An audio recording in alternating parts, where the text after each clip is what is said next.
देखिए, इस aggressive mode, तथाकथित अग्रेसिव मोड को समझने के लिए ये आवश्यक है कि हम देखें कि चुनाव प्रचार के दौरान एनडीए के तमाम लोग, खास करके माननीय मुख्यमंत्री जी, किस तरह की ज़ुबान का इस्तेमाल कर रहे थे, माननीय प्रधानमंत्री जी किस तरह की ज़ुबान का इस्तेमाल कर रहे थे। उसके बावजूद बिहार ने, सरकार आपने किसी की भी बनवा दी हो शासनादेश से, लेकिन बिहार ने अपना नेता तो चुन लिया, नेता प्रतिपक्ष को। चाहे आप वोट शेयर की बात करें या चेहरों पर जो कंपैरिजन हुआ उसके भी वोट की बात करें।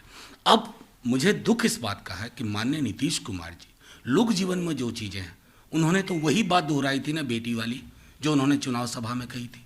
कल क्यों चुभी? इसलिए चुभी कि आपकी कुर्सी के चारों पाए आपके नियंत्रण में नहीं है।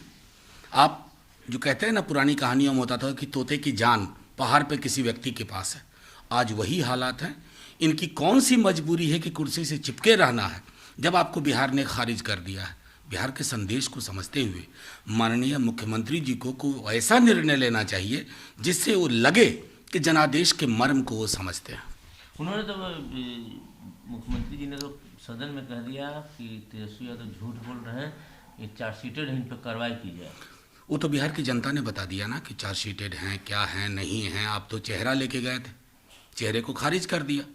तो अगर आप जनादेश के सम्मान की बात करते हैं, 17 में जब आपने सरकार हमारी भाजपा और संघ की गोद में डाली थी, किसके वजह से? क्या लोग नहीं समझ रहे हैं? तेजस्वी यादव जी वजह नहीं थे। वजह किसी न किसी दिन इतिहास की गांठ से निकल करके आएगा, आपके भाजपा के ही लोग बता देंगे। और कल तो मैं देख रहा था कि ये आपा खो रहे थे और भाजपा के लोग पीछे हंस रहे थे, तो उन्हें मजा आ रहा था कि क्या बना दिया हमने नीतीश कुमार जी को, कहाँ से कहाँ पहुँचा दिया। हमारे साथ थे तो तेवर से आप रहा करते थे, क्योंकि एक प्रगतिशील राजनीति में हमारे साथ थे आप।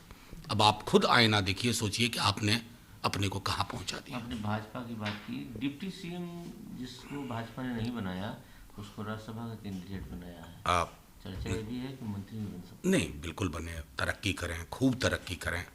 और मैं समझता हूँ जब दिल्ली जाएं तो ये ज़रूर सोचें कि अब उनका पोर्टफोलियो लालू जी एंड परिवार नहीं होना चाहिए, और ज़रा कुछ अपने महकमे के बारे में सोचें।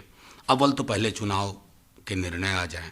लेकिन बधाई, शुभकामनाएं। राहुल गांधी ने टैग किया है कि पीएम मोदी के ही शासन में इतना बड़ा रिसेशन इकोनॉमी में आया है। देखिए, ये राहुल जी कह रहे हैं, राहुल जी सिर्फ उन आंकड़ों को कह रहे हैं, और अगर ये बात चुभ रही है तो ये दुख की बात है।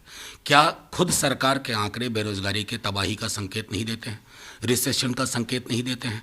आरबीआई खुद क्या परेशान नहीं है? बार बार पब्लिक डोमेन में आके बातें कही जा रही हैं।